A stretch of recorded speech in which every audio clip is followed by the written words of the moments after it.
إن الحمد لله نحمده ونستعينه ونستغفره ونعوذ بالله من شرور أنفسنا ومن سيئات أعمالنا من يهده الله فلا مضل له ومن يضلل فلا هادي له أشهد أن لا إله إلا الله وحده لا شريك له أشهد أن محمدا عبده ورسوله اللهم صل على محمد وعلى أزواجه وذريته كما صليت على آل إبراهيم إنك حميد مجيد وبارك على محمد وعلى أزواجه وذريته كما باركت على آل إبراهيم إنك حميد مجيد. Tak sini.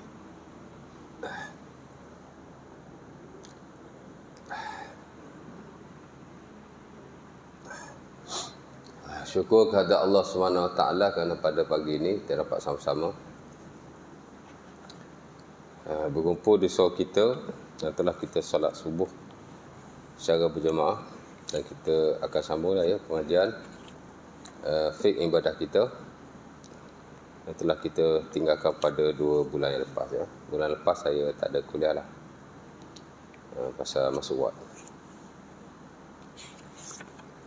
ada buat operation sikit.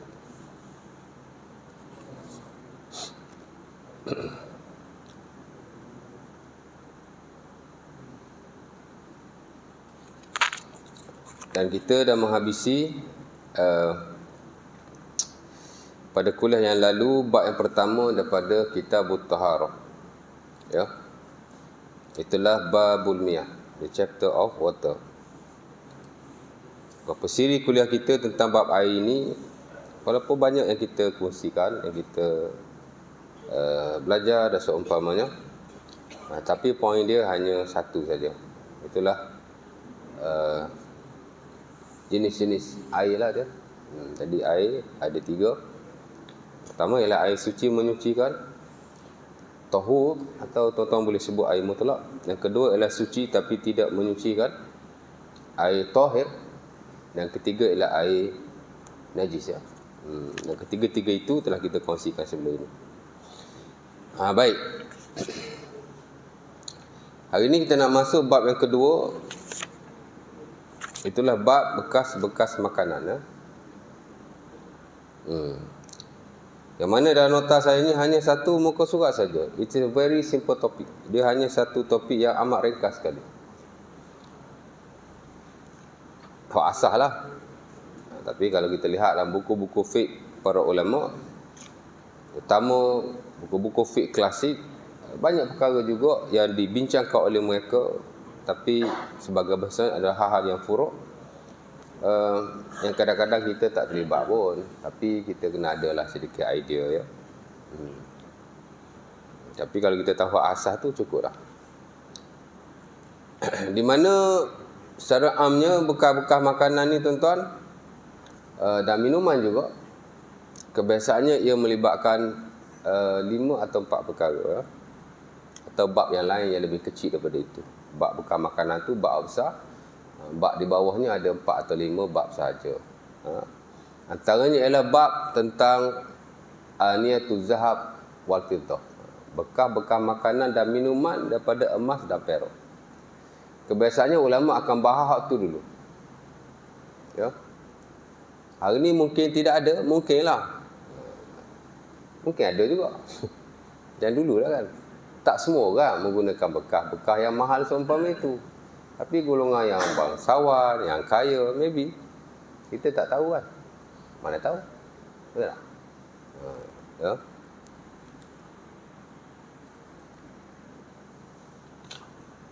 Aniyatuz zahab wal fiddah ya. Bekas-bekas yang diperbuat daripada emas dan perak. Kerana ada hukumnya di situ. Yang kedua ialah aniyatu ataupun al-aniyah minal ahjar as-saminah ghairu zahab wal fiddah.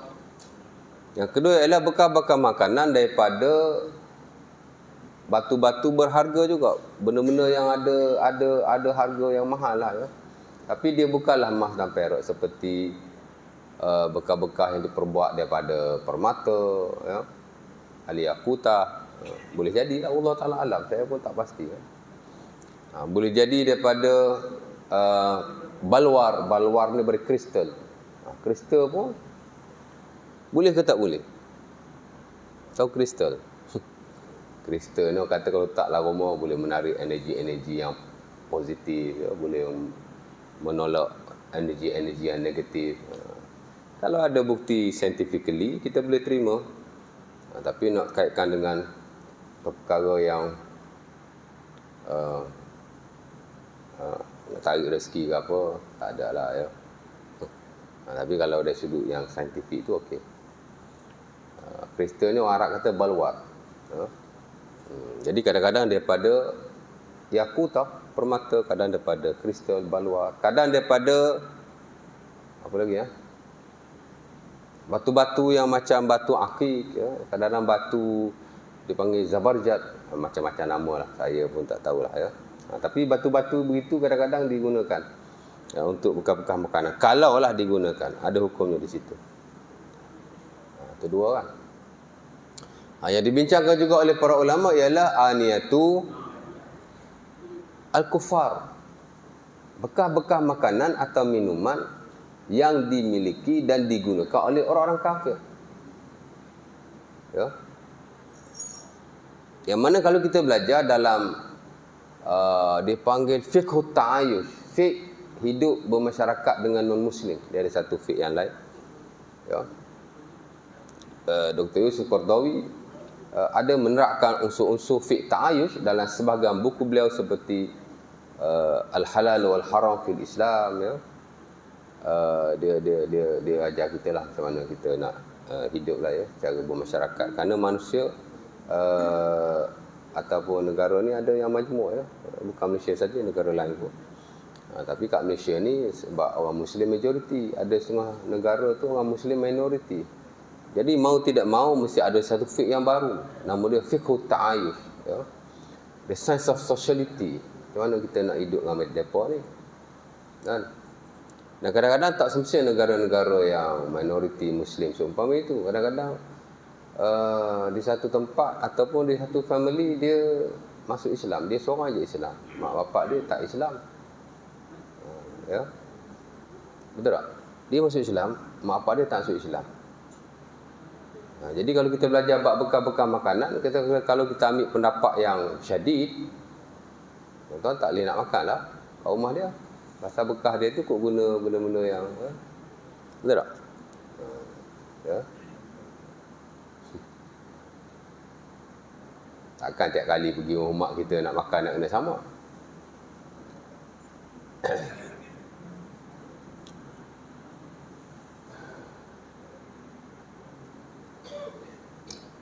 Persatuan Cina Muslim Malaysia, dia punya presiden nama apa tu? Profesor, saya lupa dah nama dia. Tapi setahun dua yang lalu dia selalu keluar televisyen. Dan saya pun pernah berkusu dengan beliau selama 1 hari di sebuah hotel. Dia pun menceritakan tentang pengalaman beliau bersama keluarganya. Lama juga, almost 1 year, hampir setahun, 7 bulan, 8 bulan macam tu lah, ya. Mula-mula dia masuk Islam. Kalaulah dia tak belajar fiqh-fiqh yang baru, bagaimana nak berinteraksi dengan non-Muslim, especially kalau kita hidup bersama mereka, kata saya pun pasti akan rasa was-was, pasti akan susah juga, tuan-tuan. Tuan-tuan masuk Islam, betul tak? Ya. Macam mana, ya, mak bapak kita tak masuk Islam.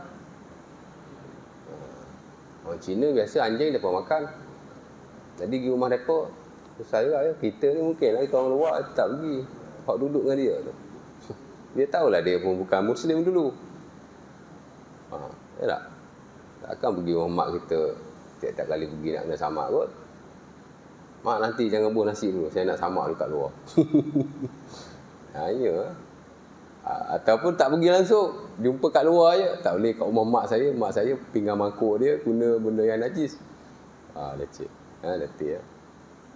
Jadi dia kata antara kelebihan saya belajar fiqh yang ditulis oleh ulama-ulama yang moden dalam keadaan bagaimana kita nak berinteraksi dengan orang-orang lain, terutama kalau kita hidup bersama dalam satu rumah, ya.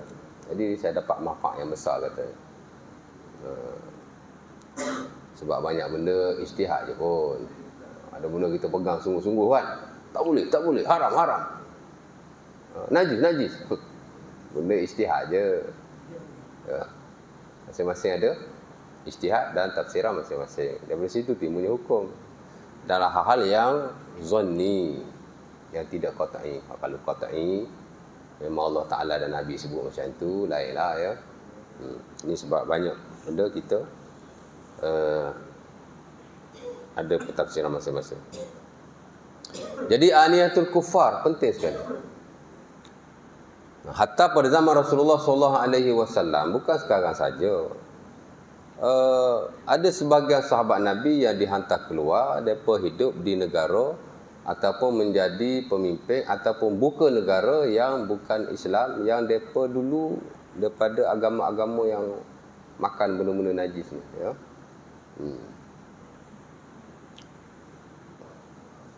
Jadi dia tanyalah Nabi, macam mana kami nak makan bekas mereka ni? Ya Rasulullah, inna bi ardi qaumin hum ahlu kitab. Wahum ya'kulunal wahum yashrabunal khamra wa ya'kulunal khinzir. Apa naqulu fi aniyatihim? Antaranya Abu Sa'labah Al-Khushni dalam Sahih Al-Bukhari. Dia kata, wahai Rasulullah, kami ni duduk di negara ahli kitab lah. Bukan Muslim lah ya. Mereka ni minum arak, makan babi. Jadi macam mana? Boleh tak aku makan daripada bekal-bekal mereka? La ta'kulu fiha illa alla tajidu ghairaha faghsiluha wa kulu fiha. Nabi kata kalau ada hak lain, janganlah makan bekal itu, makanlah bekal yang lain. Tapi kalau tidak ada, kamu basuh sajalah. Kemudian kamu makanlah. Ya.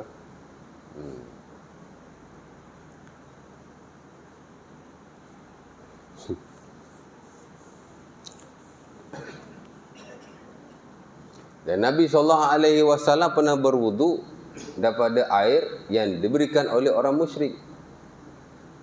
Umpama yang diriwayatkan dalam Sahih Al-Bukhari daripada Umrah bin Husain. Tawadda'a an-Nabi wa ashabuhu mimma zadati imra'atin musyrikah. Nabi pernah satu hari dengan sahabatnya berwudu daripada air dan bekas itu daripada orang musyrik. Ada seorang wanita musyrik tu, Nabi nak wudu kan, dia ambil air, of course dalam bekas dia lah. Nabi pun tak tanya, bekas tadi buah anjing apa dalam ni? Kan? Tak tanya pun. Dia tengok bersih, tu mari wudu. Dalam Sunan Al-Baihaqi, Umar Al-Khattab tawadda'a min jurratin nasraniyatin. Jurrati nasraniyatin. Umar Al-Khattab pun pernah berwudu daripada botol air yang dimiliki oleh orang Nasrani. Nasrani pun ada makan babi juga, makan anjing juga kan. Umar tak tanya pun, botol ni tadi kau taruh arak kan? Tengok bersih kau hori. Najis ni senang aja, kalau ada basuh, tak ada tak apa. Dulu saya pernah sebut kan. Tapi kita akan belajar detail lagi lah next nanti dalam babun najasah, bab najis ya. Aniyatul kufar 3. Yang keempat ialah al-aniyah min julud al-maitah, bekal-bekal makanan daripada kulit-kulit haiwan.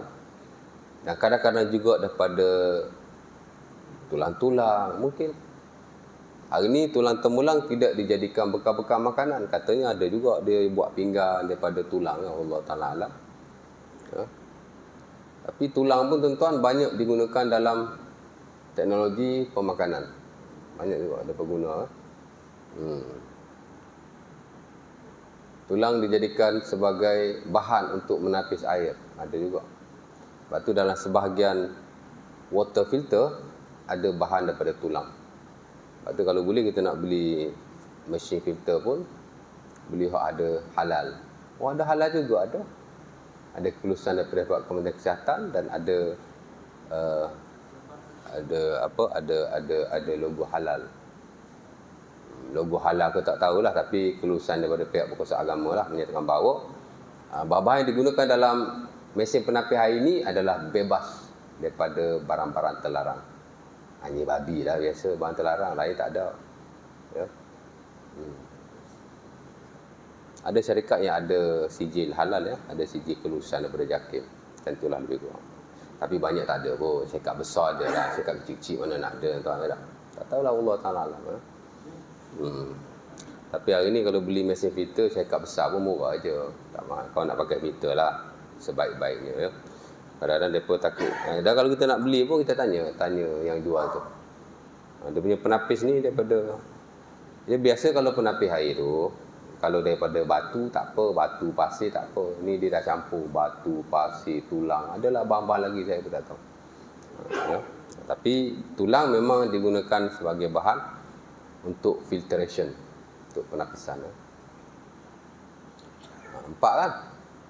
Dan yang kelima, kebiasaannya ulama membahaskan tentang kebersihan air dan bekas-bekas makanan di mana ia mesti ditutupi bila tidak digunakan, terutama pada waktu malam. Ya. Baik. Jadi banyak yang dibincangkan oleh para ulama, kebiasaannya dia berkisar dalam 5 hal berkenaan. Ya. 5 benda tu je. Dan sebagainya saya dah notakan di sini. Baik, bekas makanan ada 3 jenis: kulit, tulang dan barang berharga. Ya. Bila sebut bekas makanan, ia termasuk sekali bekas-bekas minuman. Ya, sebab itu babul aniyah, bab bekas-bekas makanan, al-aniyah ni jamak kepada ina. Ya. Sorry. Salah. Aniyah ni ialah jamak kepada betul. Aniyah ni jamak kepada ina. Kalau lagi satu, kadang-kadang ulama tulis babul aniyah, the chapter of containers. Ada setengah the chapter of containers and utensils. Kerana bila sebut bekas-bekas makanan, dia termasuk bekas-bekas minuman dan termasuk juga alat-alat utensil yang kita guna di dapur kita. Sudu, garpu, straw, apa-apa sajalah. Sebab tu dipanggil utensil. Utensil ni alat kita gunakan yang ada hubung kait dengan makanan dan minuman lah. Tuan tahu dah ya. Termasuk sekali. Ada chef sini ya.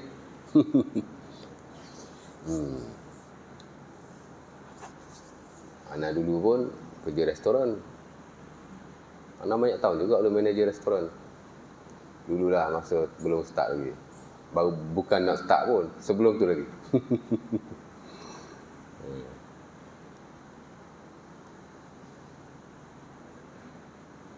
Di tempat lain saya mengajar fiqh muamalah.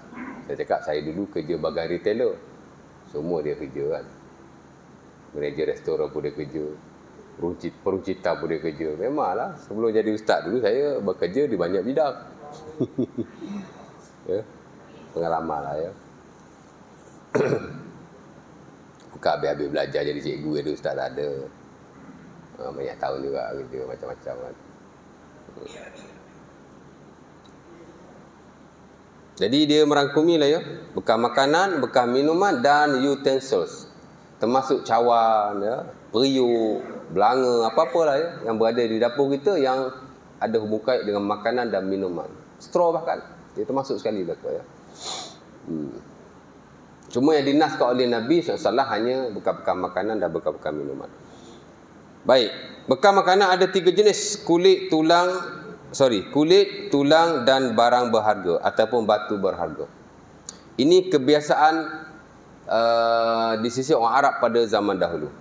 Dan Al-Imam Al-Ghazali rahimahullah dalam buku fiqh beliau Al-Wasit telah menyatakan bahawa bekas-bekas makanan dan minuman orang-orang Arab terdahulu kebiasaannya daripada 3 bahan utama. Pertama ialah daripada kulit. This is number 1. Because bekas makanan dan minuman daripada kulit semua orang menggunakannya. Orang kaya, orang miskin semua guna. Ya. Jadi kulit itu boleh jadi kulit haiwan yang disembelih.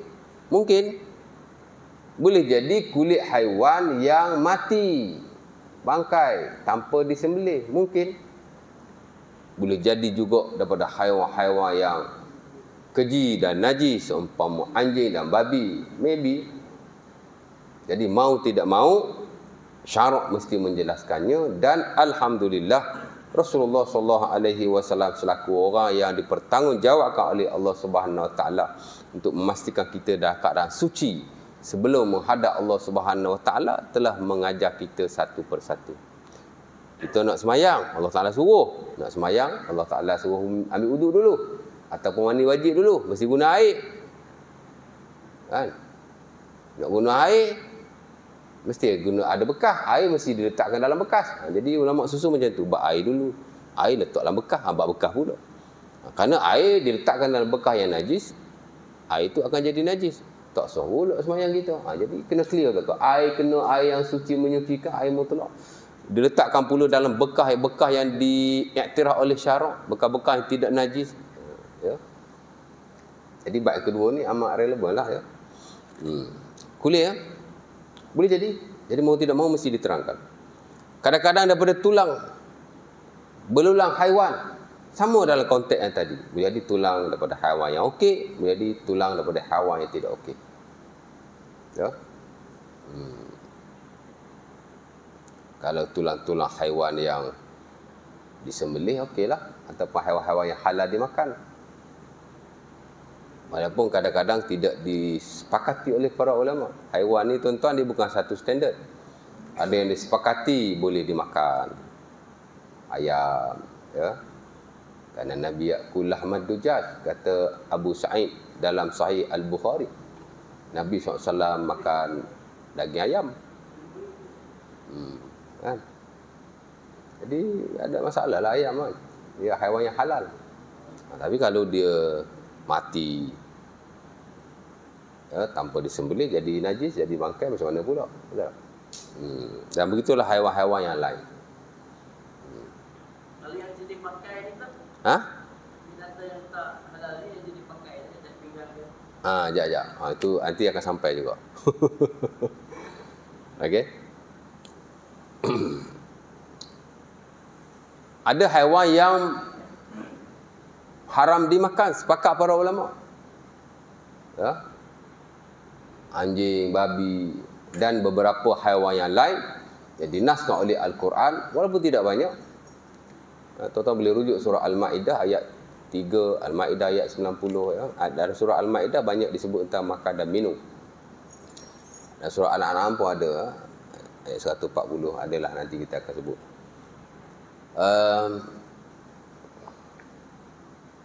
Dan juga dalam hadis-hadis Nabi SAW. Kan? Nabi larang makan katak. Tapi katak dia tidak najis. Katak haiwan yang suci. Pendek kata kalau tuan-tuan tengah semayang, katak melompat masuk dalam poket, tuan-tuan biarkan. Tak tahulah berlaku ke tidak macam tu. Kan? Contoh banyak tak berlaku ni. Pagi ni banyak contoh yang tak berlaku. Contoh yang sukar nak berlaku kan. Tengah semayang, katak lompat masuk dalam poket kita. Biarlah, biar duduk dalam poket kita. Elok je semayang. Assalamualaikum, Assalamualaikum. So tak semayang kita? So, sebab katak haiwan yang suci. Dia tak sama tau. Haiwan yang halal lain, haiwan yang suci lain. Ada haiwan yang halal, dia suci lah of course. Ada haiwan yang tidak halal tapi dia suci. Ada haiwan yang tidak halal dan dia tidak suci. Dia ada 3 kategori haiwan di situ. Ini dia ada bab yang khas. Dalam fiqh muamalah ada satu bab dia panggil fiqhul at'imah wal ashribah. The science of food and drinks ataupun beverage. Itu ilmu fiqh yang lain. Tapi dalam buku fiqh ada juga biasa ujung-ujung lah. Fiqh makan dan minum. Apa kita boleh makan, apa kita tak boleh makan. Ya. Ya, katak kencing ke? Mana tahu, tak tahu. Kalau dia kencing, susah. Harap-harap dia tak kencing lah. Kerana najis yang keluar daripada haiwan yang tidak halal dimakan adalah najis di sisi majoriti. Tapi kalau najis yang keluar daripada haiwan yang halal dimakan adalah tidak najis di sisi majoriti. Sebab itu Qardawi dalam buku dia Fiqhul Ibadah ujung-ujung tu dia kritiklah mazhab Syafi'i. Sebab Najis-najis haiwan yang halal dimakan seperti najis ayam, najis lembu, kita kata najis kan, dia kritik lah. Walaupun dia Syafi'i, tapi dia Syafi'i moden. Ada beberapa fatwa yang dia tidak bersetuju. Di samping kekuatan dalil dan hujahnya, dari sudut practicality dan orang kata apa, macam tak berapa ni sangat kan. Dia ada kritik ya. Jadi kalau katak tu kencing, batal lah semayang. Kan? Ada ulama kata tak batal, tapi majoriti termasuk extended mazhab Syafi'i batal. Harap-harap dia tak kencing lah. Macam tu baik keluarkan ustaz, keluarkan. Boleh. Nak cerita tadi, katak ni dia haiwan yang halal. Haiwan yang halal dimakan confirm dia suci ya. Dia tak timbul isu najis ketika dia hidup. Ya. Haiwan yang tidak halal dimakan, ada kalanya suci, ada kalanya tidak suci. Kalau yang suci tak apa. Jadi katak memang tak boleh dimakan, tapi dia suci ya. Ada haiwan yang tidak halal dimakan tapi dia najis. Anjing dan babi. Ya. Baik. Jadi ada daripada tulang ya. Orang dulu-dulu dia suka guna tulang gajah. Haiwan ni tuan-tuan, ada yang disepakati boleh makan, ada yang disepakati tidak boleh makan. Ada nah yang jelas. Ada tidak disepakati boleh makan ke tak boleh makan. Buaya tuan-tuan tak disepakati boleh makan ke tak boleh makan. Sebab tu tuan-tuan tengok orang Afrika yang bermazhab Maliki, depa makan buaya siap buat barbecue lagi. Hari ni tuan-tuan kita boleh explore negara-negara yang lain. Dari sudut agama bahkan. Tuan-tuan tekan YouTube ya. Tengok kan sambil-sambil. Tuan tekan orang Arab makan buaya. Keluar pakai jubah. Itu di Afrika. Al-Imam Malik rahimahullah, dan of course lah yang standard dalam mazhab Maliki dalam hak haiwan pemakanan dia agak luas ya. Dia tak berapa ni sangat. Katak dikata makruh saja, kita haram. Dia makruh, tidak haram. Jadi ada yang tidak disepakati. Gajah tak disepakati gajah. Sebab itu Al-Imam Ahmad rahimahullah, dia ditanya, seumpama dinukilkan dalam buku-buku fiqh mazhab Hambali dalam Al-Mughni Ibnu Qudamah. Orang tanya, ya Aba Abdillah, al-fil anakuluhu? Faqala la, laisa huwa bi ta'amil muslimin. Wahai Abu Abdillah, dia ni bapa kepada Abdillah. Imam Ahmad ni gelaran dia Abu Abdillah. Gajah-gajah ni, kita ni makan ke tidak ni? Dia kata tidak, la. Laisa bi ta'amil muslimin. Bukanlah ia makanan orang-orang Islam. Maksudnya tak payah makanlah, macam tu lah ya. Dia tak kata haram. Kalau benda yang haram, confirm dia akan kata la huwa haram. Tidak, dia adalah haram. Ya? Dia akan clear cut. Ulama kita ni kalau benda tu memang haram, dia akan clear cut haram. Tapi kalau dia kata begitu, kata begini, dia tidak haram secara qat'i, tapi menurut beliau benda tu tidak boleh, ataupun sekurang-kurangnya adalah makruh. Ada sebahagian mengharuskan daging gajah. Gajah boleh as long as kita sembelih, tapi majoriti kata tak boleh. Contohnya begitulah ya. Ya. Kuda pun tuan-tuan, kalau ikut mazhab Al-Imam Abu Hanifah, mazhab Hanafi, kuda makruh dimakan. Bahkan ada segelintir daripada mereka yang kata haram. Ya. Kuda pun tak boleh makan. Adalah nasnya. Jadi tak payah boleh lah kan. Ada seorang tu dia mengajar di satu masjid. Dia kata hari ni macam-macam kita dengar. Dulu-dulu kita tak pernah dengar. Sekarang kita dah pernah dengar. Buaya pun boleh makan, dia kata. Ni Wahabi lah ni. Hang tak pernah dengar, hang tak belajar. Kan? Dia nak salahkan Wahabi, dia kata Wahabi kata buaya boleh makan. Bukan saya lah. Saya tak ada kat situ. Mungkin dia rujuk ustaz yang lain. Ustaz tu ajar fake macam saya. Confirm dia akan sebut. Betul tak? Bila lalu benda tu. Benda ni okey. Confirm tak boleh. disepakati, consensus. Benda ni ada sebahagian kata boleh, ada sebahagian kata tak. Macam itulah konteks-konteks yang begitu. Itu aja faith. Jadi mungkin ustaz tu sebutlah, buaya ni ada juga yang ulama kata boleh makan. Dia kata ustaz tu habis dia tu buaya boleh makan. Jadi jangan kita bermudah-mudah menuduh orang. Dulu tuan-tuan ada seorang ustaz tu dia kata saya hina mazhab. Saya hina Imam Syafi'i. Sebab dalam kuliah ada orang tanya dia saya pasal sertu. Samaklah nak samak ni. 7 kali air ni, 1 air tanah ni macam mana? Saya pun huraikan lah. Dalam konteks mazhab Syafi'i dan mazhab-mazhab yang lain dan yang mana paling praktikal untuk kita lakukan. Of course lah saya akan rujuk mazhab Syafi'i dalam hal ni. Tapi mungkinlah saya ada sebut pendapat ni dia macam tak kuat sikit, dhaif. Jadi ada orang report kat saya, kita ramai jemaah kan, ustaz ada ni hina Imam Syafi'i lah. Saya WhatsApp lah dia tanya, saya nak tanya lah ustaz. Tapi dia tak mengaku, dia kata tak ada, saya tak kata pun. Mungkin misunderstanding lah, apa dia panggil, salah faham lah.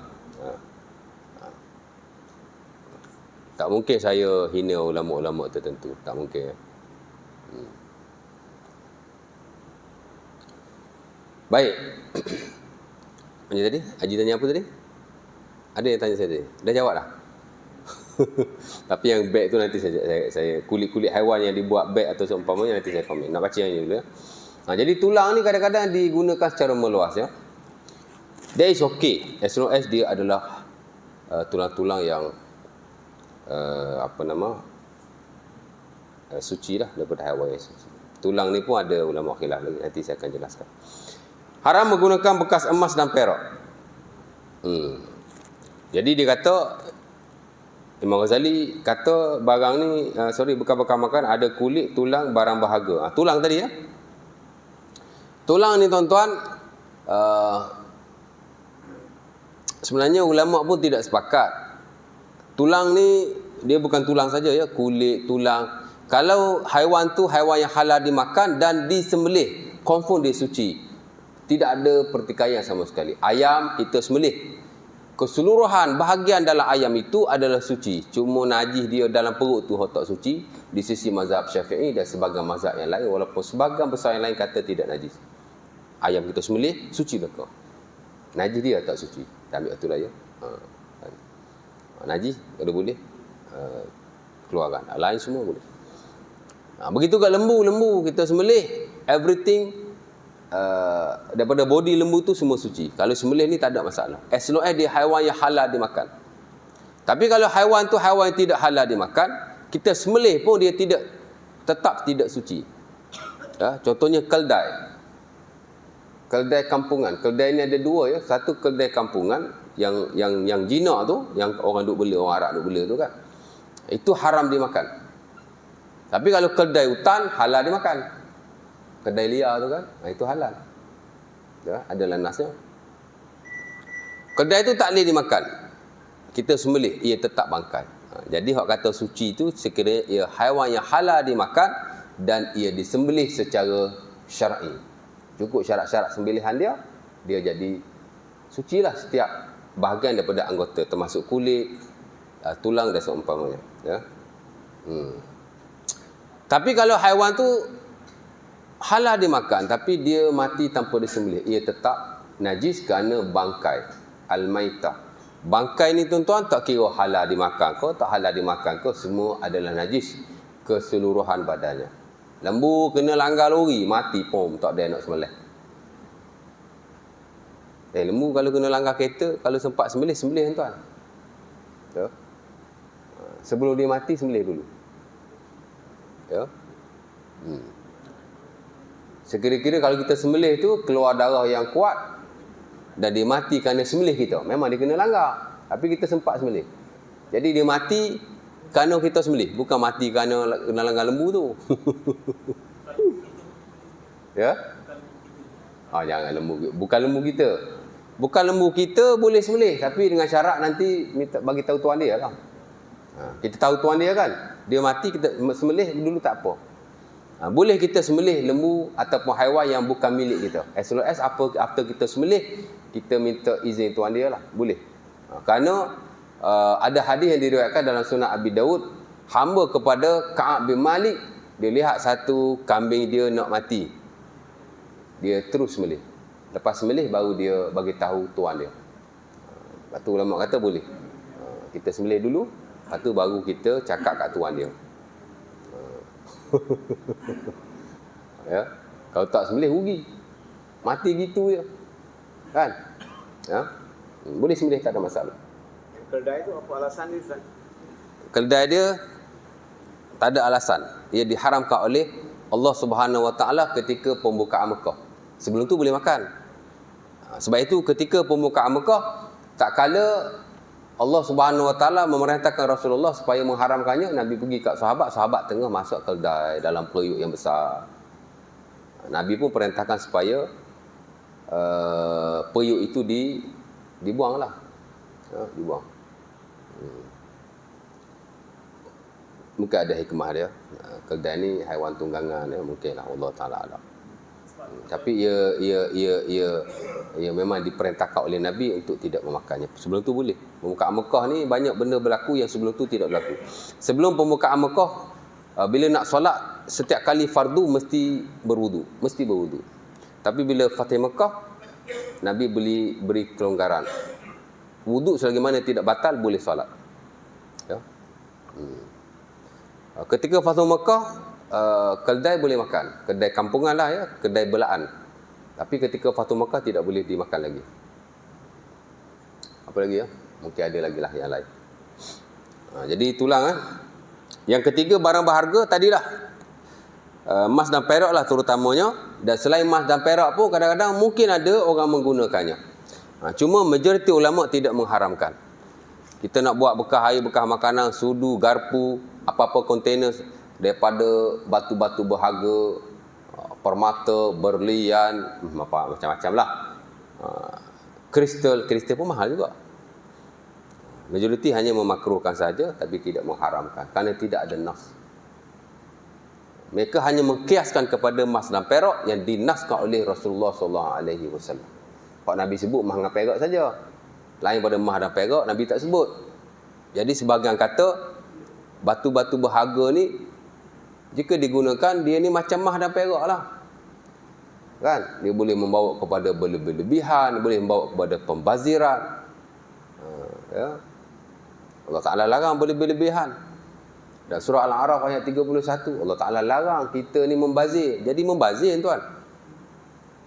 Ya. Innal mubazzirina kanu ikhwana syayatin. Ya, surah Al-A'raf. Surah apa tu? Al-Isra ayat 27. Banyak lagi sebab-sebab yang lain. Bermegah-megah. Jadi dia kata sama je dengan emas perak. Dia kiaskan. Jadi kata haram juga. Atau sekurang-kurangnya makruh. Tapi segelintir yang lain dia kata bolehlah, harus. Pasal tidak ada nas. Dan sebagian dia memakruhkan saja, tidak melanggar. Adapun emas dan perak memang dinaskan oleh Rasulullah SAW. Apa minit dah?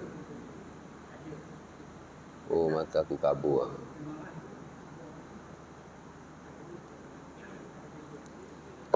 Berapa dah? Tak nampak. Kutip. Okey. Rasulullah SAW bersabda dalam hadis Bukhari dan Muslim daripada Huzaifah bin Al-Yaman, la tashrabu fi aniyati zahab wal fiddah wa la ta'kulu fi sahihima fa innahuma lahum fid dunya wa lakum fil akhirah. Ya. Nabi kata jangan kamu minum dari bekas emas dan perak. Dan jangan kamu makan dalam bekas kedua-duanya. Kerana bagi mereka, yang ni orang kafir di dunia, bagi kamu di akhirat. Esok-esok kita minum dalam syurga dan makan daripada bekas-bekas emas dan perak. Ia dikhususkan oleh Allah Subhanahu Wa Taala untuk kita gunakan pada hari kiamat nanti dalam syurga. Dunia tak boleh guna. Ya. Di samping sebab-sebab yang lain lah. Orang bermegah-megah, berlebihan, menunjuk-nunjuk. Tapi antara sebab juga Nabi sebut, esok-esok kita akan guna di akhirat. Jadi kat dunia jangan guna. Macam kita kata arak lah. Kenapa kita tak boleh minum kat dunia? Kerana ia adalah minuman ahli-ahli syurga di akhirat. Di samping dunia punya arak ni memabukkan dan seumpama, ya. Jadi kalau nak minum arak, jangan mari minum kat dunia, tunggu minum kat akhirat nanti, dalam syurga, ya.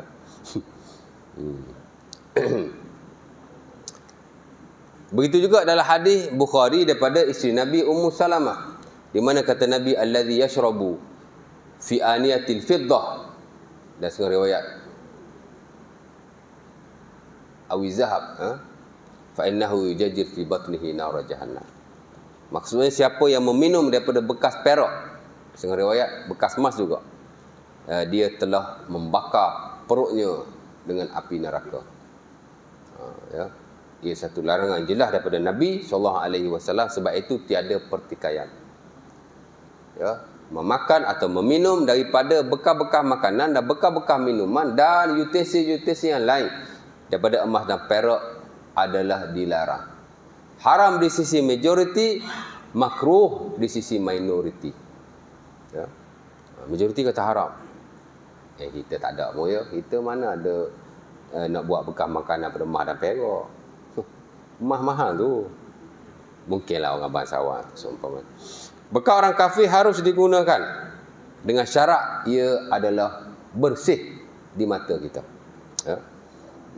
Merujuk kepada beberapa hadis Nabi SAW, antaranya hadis Abi Sa'labah Al-Khushani tadilah, ya. Of course lah, kita yang duduk di negara masyarakat majmuk ni, mungkin kita pergi ke rumah non-Muslim, ya, dia hidangkan makanan kepada kita. Kita pasti makanan itu halal, kita tak perlu pertikaikan daripada mana bekasnya. Kalau tak nak makan, awak jangan pergi, ya. Kalau kita dah pergi, kita dihidangkan, makan saja, ya. Very simple.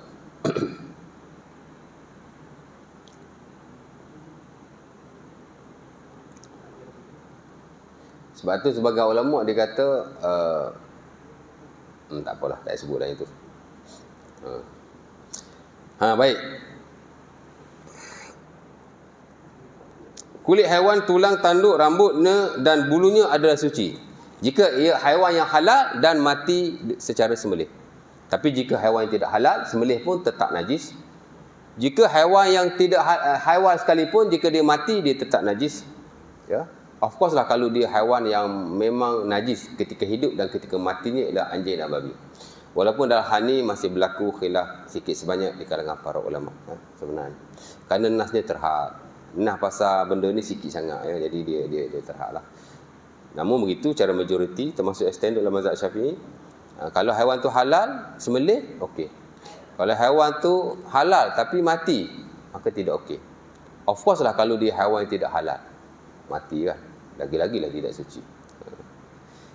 Walau bagaimanapun, kulit-kulit haiwan sama ada yang halal atau tidak halal dimakan.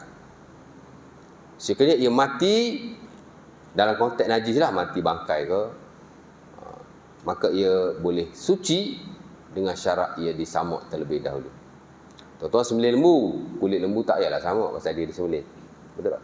Tapi kalau lembu tu dilanggar lori, mati, the whole part of the body, kesemua bahagian badan lembu itu adalah najis semua. Cuma agama beri rukhsah kepada kulitnya untuk disamuk dan digunakan sebagai alat-alat keperluan harian kita. Jadi boleh ambil kulit dia, samuk, kemudian gunalah. Kalau fatwa Imam Syafi'i yang terbaru, boleh makan, dia kata. Oh, sampai boleh makan, oh. Kerana Nabi kata, kullu ihabin dubira faqat tahura. Setiap kulit yang najis tadi, jika ia disamuk, maka ia telah suci. Imam Syafi'i kata suci ni boleh makan lah. Ya? Tapi majoriti kata tak boleh makan, boleh gunakan sahaja, ya. Maimunah dalam Sahih Muslim, ada orang bagi kambing kat dia. Kambing tu mati, pembantu dia ambil nak pergi buang. Nabi tengok, Nabi kata, afala akhastum ihabaha fadabaktumuhu fantafa'tum bihi au biha. Nabi kata, kenapa kamu tidak ambil kulitnya, kamu samaknya dan kamu memanfaatkan ia? Maka hamba itu berkata, pembantu lah, bukan hamba, ya. Innama hamba tu berkata, innahu maitah ya Rasulullah.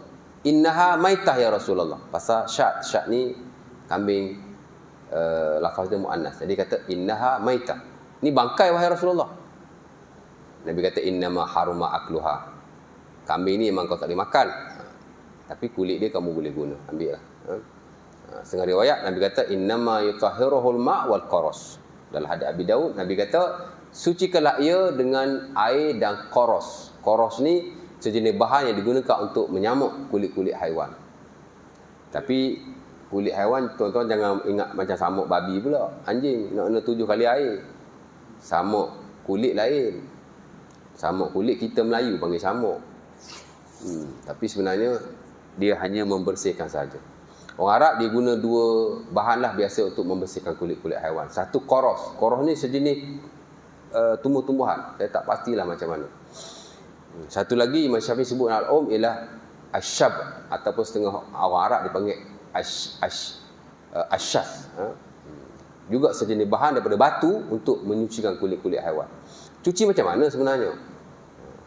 Dibersihkan darahnya, lendirnya dan kotoran-kotorannya yang ada. Sekira-kira lepas tu dah tak ada lagi. Biasanya orang akan cuci kulit tu, kemudian dijemur. Habis. Dan dia tidak rosak lagi. Kulit kat lembu ni, kulit haiwan ni, kalau tuan-tuan tak buang lemuk-lemuk dia, tak buang darah, lendir apa semua, dia akan membusuk seumpama daging. Tapi bila buang dah cuci, buang semua benda tu, kikis buang, lepas tu cuci. Kalau ada chemical pun tak ada masalah. Kan? Saya tak pastilah orang kita cuci pakai apa. Ini kalau kulit bangkai lah, kalau lembu sembelih tak payahlah buat macam tu. Kulit bangkai dia kena cuci betul-betul. Lemuk, lendir-lendir semua kena buang, darah, lemuk semua buang. Tinggal betul-betul kulit lah. Kan jemur dah okey. Kalau kena air dia tak busuk lagi. Okey. Itulah samuk kulit. Ya.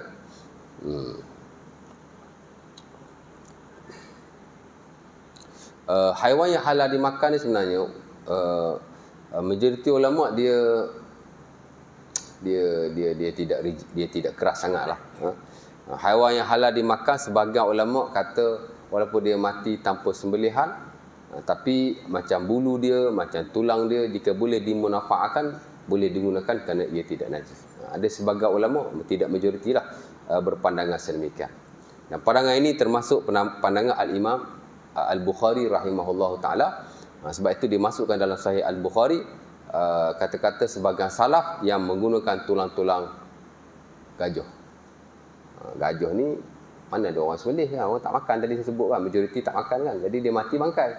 Tapi salaful ulama,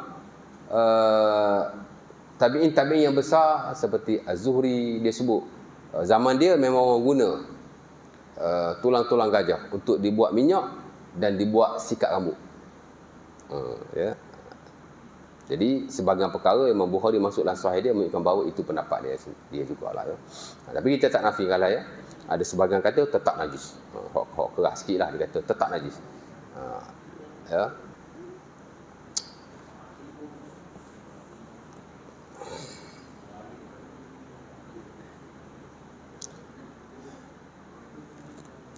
Macam kita lah, ayam kalau mati, bulu ayam tu kan najis lah. Ayam kena langgar motor, bulu ayam tu jadi najis sebab dia mati. Tapi semua ulama kata dia tak najis, bulu ayam tu tetap suci. Adalah khilaf sikit sebanyak tu. Baik, kulit bangkai adalah suci jika disamuk selain anjing dan babi. Anjing dan babi ni tuan-tuan, majoriti ulama kata haiwan yang tidak halal dan haiwan yang najis.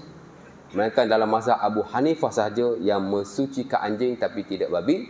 Dan dalam mazhab Al-Imam Dawud dan juga Ibn Hazm Al-Andalusi mengatakan bahawa anjing dan babi bukanlah haiwan yang najis. Ia adalah haiwan yang halal. Ia adalah haiwan yang suci. Bahkan kulitnya boleh disamuk. Ya, itu pendapat dia lah. Adalah hujah-hujah dia. Tapi majoriti kata ia adalah najis. Ya. Abu Hanifah dia kata anjing tak najis. Ya. Babi saja najis. Tapi majoriti anjing dan babi ni najis lah. Ya. Dan tidak boleh dimanfaatkan daripada tubuh badannya walau sedikit pun. Melainkan dalam hal-hal yang daruriyat. Itu halal ya. Dalam konteks biasa tak boleh. Ya. Itu Itu makanan-makanan pun kalau kita tahu ia daripada bahan-bahan yang bercampur dengan babi, anjing atau seumpamanya, maka sebaik-baiknya dielakkan.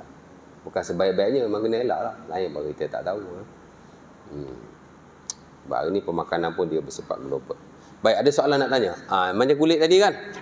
Kulit tu kalau kulit haiwan yang halal dimakan dan dia juga datang daripada negara-negara Islam, kemungkinan besar ia adalah kulit yang halal. Kita beli dompet kulit lembu made in Saudi Arabia. Bagi saya, that is okay. Sebab saya rasa kemungkinan besar dia akan digunakan, dia akan menggunakan kulit-kulit haiwan yang halal. Ya. Sama juga kalau kita beli dompet tu hak halal dimakan, haiwan hak tak halal dimakan. Dompet daripada kulit buaya. Kan? Tengok-tengok made of Malaysia. Bukan kemungkinan besar 50% dia disamuk, 50% lagi tidak. Ya. Hak tadi go for it. Insya-Allah boleh guna. Hak ni 50-50. Sebaik-baiknya tidak menggunakannya. Sebaik-baiknya. Nak kata haram guna secara mutlak begitu, saya bukanlah mufti, tapi yang kita belajar dan yang kita baca, mengelakkan itu lebih baik. Kulit-kulit buaya tak payahlah nak buat apa. Kan buaya tu dia tak samak kan. Tak pasal-pasal kita semayang tak sah. Kan? Kadang-kadang dia tak bersihkan betul-betul, dia hanya keringkan sahaja. Masih dalam tu ada darah dia, ada kotoran. Ya, betul. Kadang-kadang dia semilih-semilih dibuat awet je. Kemudian dikeringkan. Allah Ta'ala alam. Sebaik-baik dia elakkan. Sebaik-baiknya. Walaupun dia daripada negara Islam. Of course lah kalau dia daripada negara-negara yang bukan Islam. Tak payahlah kulit-kulit buaya. Mahal pula tu. Tapi kalau tuan-tuan beli beg-beg yang tuan-tuan bukan buat untuk semayang, tak apa. Nak beli handbag untuk isteri, kulit buaya, go for it. Sebab isteri semayang, kebiasaannya dia tak semayang gantung handbag kat leher. Ataupun letak kat bahu semayang. Allahu Akbar. Kan? Kita lain, dompet duduk dalam beg, duduk dalam poket sepanjang masa. Ya? Tapi kalau kulit babi apa semua tu, tak boleh lah. Tak ada rukhsah. Ya.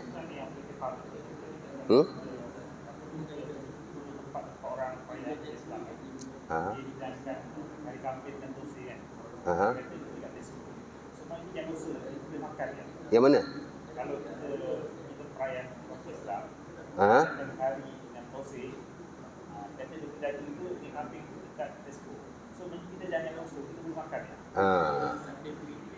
Dia sebenarnya makan minum ni tuan-tuan, dipanggil al-aslu fil at'imati wal ashribati mubahun illa mastasnahu syar'u. Ya. Ini di sisi majoriti dan hampir keseluruhan para ulama, hatta kata Al-Imam Ibnu Qayyim dalam Zadul Ma'ad, asal-asal makanan dan minuman itu adalah harus, melainkan yang dikecualikan oleh syarak. Maksudnya benda tu kalau confirm dia haram, baru kita tidak boleh makan. Ya. Kerana asal makanan tu halal. Walau bagaimanapun, jika kita ragu-ragu, maka sebaik-baiknya ditinggalkan. Ya, walaupun tidak wajib. Ya, kerana kalau benda tu tak pasti, dikembali kepada keadaan yang asal. Allah Ta'ala sebut dalam Quran dan surah Al-Baqarah ayat 29, "Wallazi khalaqalakum ma fil ardi jami'an." Yang ada dalam bumi ni kesemua ada untuk kita, melainkan yang diharamkan oleh Allah. Ya. Qul man harrama zinatallah allati akhraja li ibadihi wa tayyibati minar rizq. Ya, dalam surah An-Nisa ayat 58, Allah Ta'ala kata, siapakah yang berani mengharamkan perhiasan yang ada di atas muka bumi, termasuk makan dan minum, ya, dan yang baik-baik daripada rezeki yang Allah Ta'ala beri. Mana benda tu kalau betul-betul haram, baru kita boleh kata haram. Ya. Tapi kalau hak ni kata haram, contohnya ada khilaf sikit sebanyak, hak ni kata harus, kita kena nyatakan lah, di sisi hak ni haram, tapi ada segelintir kata masih. Sebab kita nampak tahu dia ilmu ni ataupun agama ni, dia bukan satu standard haram belaka. Dia bukan satu standard halal belaka. Kadang-kadang dia ada standard dia. Ada sebahagian kata haram, ada sebahagian kata tidak haram. Ada sebahagian kata halal, ada sebahagian kata makruh. Macam itulah supaya kita nampak. Kan? Jadi konteks makanan dan minuman asas-asas dia harus. Maksudnya kalau dia tidak ada bukti ia adalah daripada benda yang haram, maka kita boleh makan. Nabi SAW dalam Sahih Bukhari, Aisyah orang bagi daging. Aisyah pun kata, wahai Rasulullah, kita tak tahu daging orang bagi ni dia baca bismillah ke tak baca bismillah masa dia sembelih tu. Apa Nabi jawab? Nabi kata, samu antum wa kulu. Kalau macam tu kamu bismillah, kamu makan lah. Kan? Mana tak payah nak selidik banyak-banyak lah. Tapi kalau kita ragu-ragu ataupun ada dakwaan-dakwaan tertentu yang membuatkan kita rasa kurang yakin, meninggalkan tu digalakkan. Kerana Nabi kata, dak ma yuribuka ila ma la yuribuka. Ini tuan-tuan belajar di 40 Nawawi, hadis yang ke-32 itu daripada Hasan bin Ali radhiyallahu taala anhu. Tinggalkan apa yang kamu ragu kepada apa yang kamu tidak ragu. Tak wajib, tapi meninggalkan tu lebih baik. Cari pergi makan kedai-kedai makan apa semua kan. Tuan-tuan tak payah selidik, tadi kau sembelih kat mana ayam ni? Lepas tu tuan-tuan pergi pula tempat penyembelihan tu, tengok dia sembelih betul-betul ke tak. Katanya ada tempat-tempat sembelih ni tak perfect sembelihan dia. Tak payah, itu bukan kerja tuan-tuan. Tuan-tuan makan aja. As long as itu kedai orang Islam, tuan-tuan tak payah tanya dia beli di mana, tempat tu sembelih macam mana. Itu bukan kita punya tanggungjawab lah. Dan tak perlu tanya pun. Cari tempat betul. Kalau tak yakin, tinggalkan. Pergi kedai awak yakin. Ya. Tapi kalau pihak berkuasa agama, dia kena cek lah. Ada telefon. Ada soalan lagi? Tak ada? Ya. Tanya-tanya. Ya?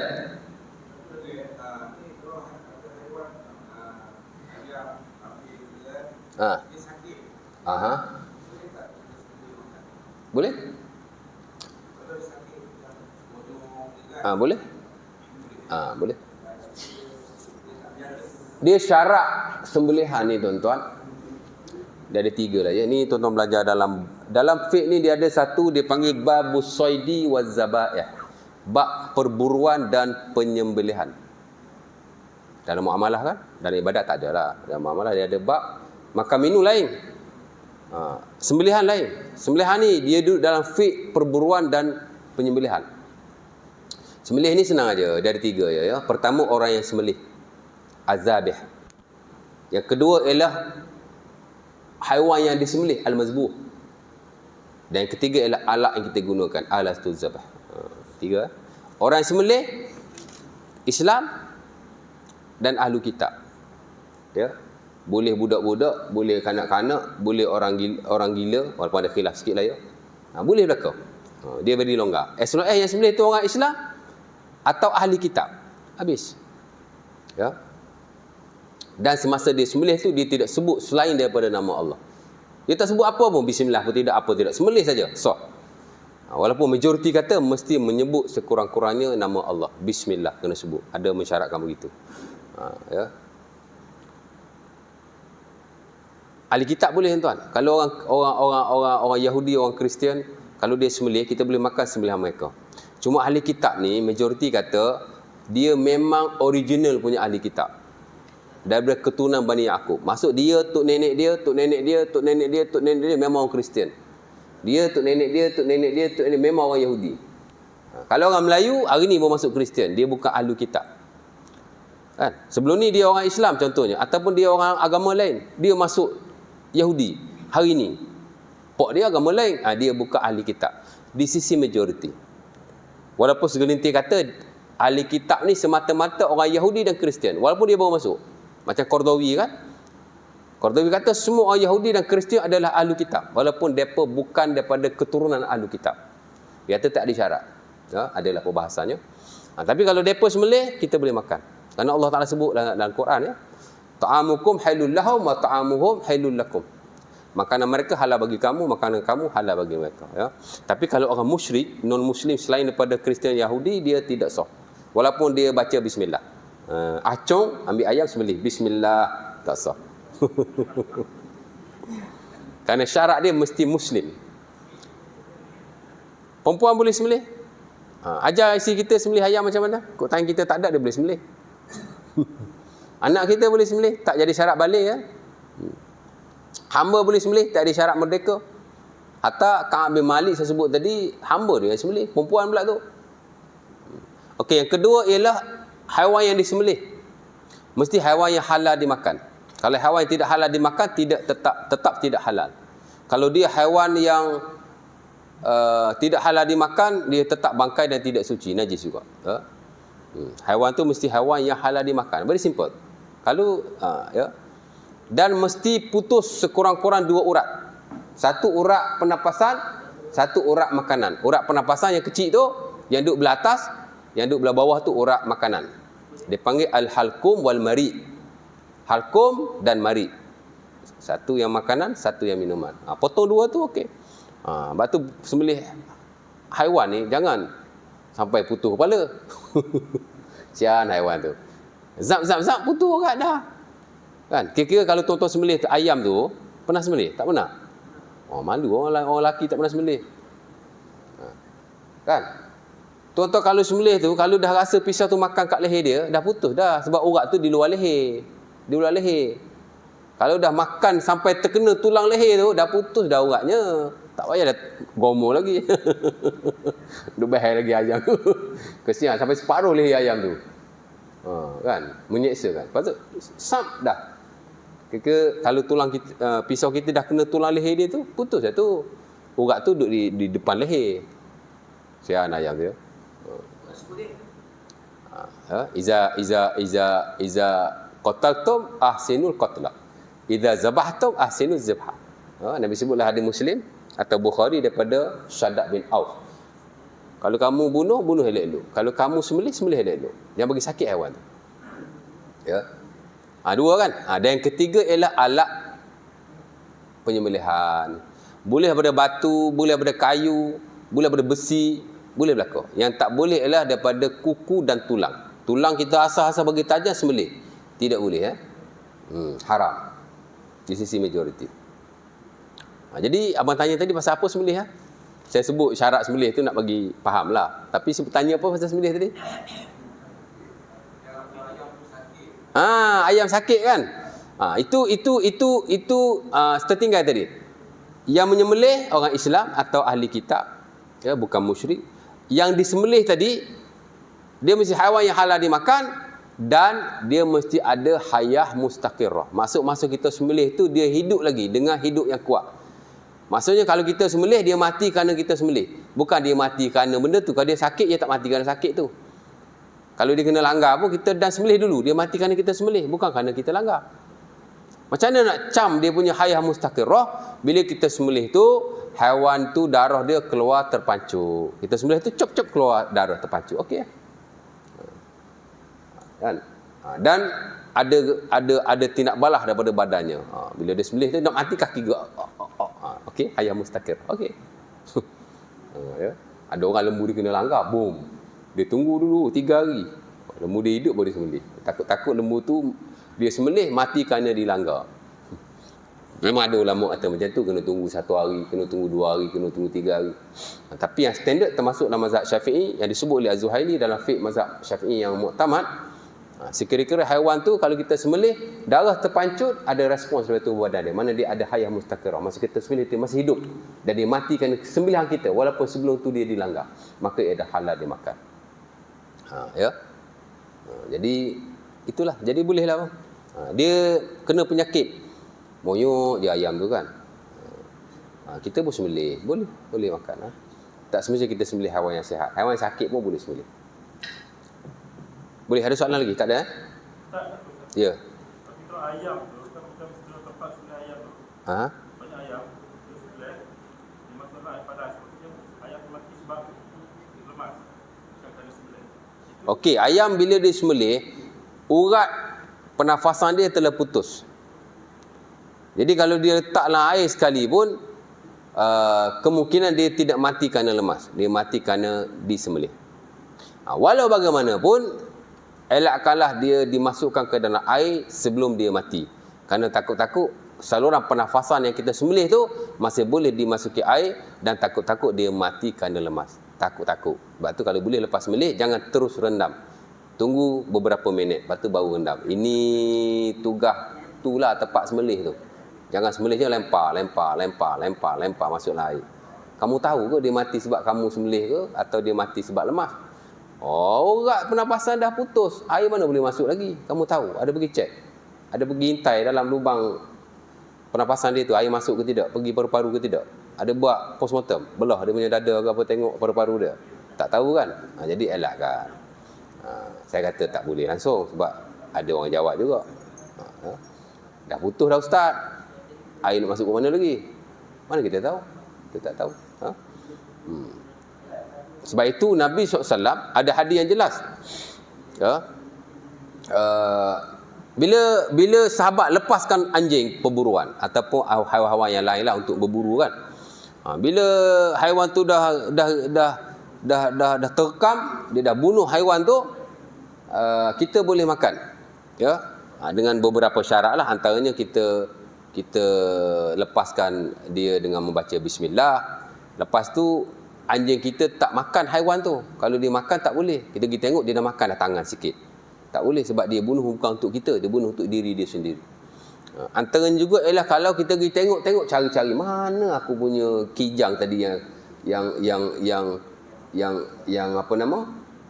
Yang digigit anjing. Tengok dulu air. Alamak, tak boleh makan sebab tak tahu sama ada dia mati kerana lemas ataupun dia mati kerana gigitan. Kecuali kalau kita betul-betul yakin dia mati dulu baru dia masuk ke dalam air, mungkin anjing kita tarik atau seumpamanya. Di atas prinsip yang samalah. Kan? Bila dia dah mati, mana dia bernafas lagi? Kan? Jadi tak tahulah. Jadi air ni pun dia ambil ni juga, takut-takut dia mati bukan dia lemas. Kalau dia dah mati, boleh jadi anjing dia tarik masuk dalam tu ke? Tapi bila dalam air tetap ada larangan supaya kita tidak memakannya. Takut-takut dia mati tu kerana lemas, kerana kita tidak tahu. Jadi samalah kes ni pun. Kalau boleh jangan tu lempar-lempar kotak air tu. Orang sembelih ni batu dia kena belajar sembelihan patuh syarak. Macam mana? Kan? Bukan bank je ada patuh syarak. Sembelihan pun kena ada patuh syarak juga. Tapi kena pihak berkuasa lah pergi cek kan. Lesen tu, nak bagi lesen tu, tak tahulah, saya pun nak cakap tak erti lah. Tapi kita punya standard halal, dia ada dia punya peraturan dia. Dan setahu saya pusat-pusat sembelihan haiwan mesti akulah kepada peraturan berkenaan. Dan dia nak dapat lesen pun, yang tu dia kena, dia ada kursus dia apa semua, saya tak pasti lah. Mungkin dia wajib hantar juga kot dia punya penyembelihan tu kan. Ada tempat-tempat kursus tu, saya pun tak pernah pergi lah tempat haiwan sembelih, Allah Ta'ala alam. Ada je kat tempat kita kan, nampak je dia sembelih, tapi tak tahulah, tak nampak pula dia lempar air. Biasa lempar dalam kotak, dia macam kolah tu kan, tak ada air pun, lempar dalam tu. Dia sembelih lempar. Kat tempat saya lah, dia tak lempar air, dia lempar dalam bekas sembelihan. Ayam tu melompak penuh darah. Dia lempar dalam bekas tu dulu. Bila dah lepas tu baru dia ambil, dia ataupun dia tembak air situ. Macam itulah. Tapi kalau ada tempat lempar air boleh jadi. Tapi sebaik-baik elakkanlah. InsyaAllah. Ada soalan ke? Tak ada ya? Tak ada, kita berhenti setakat ini dulu. Dah habis dah kot? Habis tadi? Tak habis ya? Dah habis ya? Digalakkan tutup bekal makanan dan minuman. Ini tuan-tuan tahu, setiap bekal makanan dan minuman mesti ditutup untuk dielakkan dimasuki oleh serangga dan juga orang kata apa, haiwan-haiwan yang lain seperti lipas atau seumpamanya. Jadi bila kita tutup bekal-bekal makanan, dia bukan hanya untuk kesihatan dan luaran kita macam dunia lah ya, tapi ia adalah perintah Rasulullah SAW. Kerana ada hadis dalam Sahih Muslim, ada banyak hadis Nabi suruh tutup bekal-bekal makanan dan bekal-bekal minuman, terutama di tengah malam. Dan Nabi pun ada sebut kalau bekal makanan tak ditutup, dimasuki wabak. Setahun sekali Nabi kata ada wabak. Dia akan hinggap pada makanan-makanan dan minuman-minuman yang tidak ditutup. Tak payah tunggu wabak, ada masuk cicak pun kan. Jadi tutup bekal makanan sunnah yang dapat pahala ya. InsyaAllah ta'ala. Next nanti kita masuk bab yang ketiga lah, bab qada al-hajat.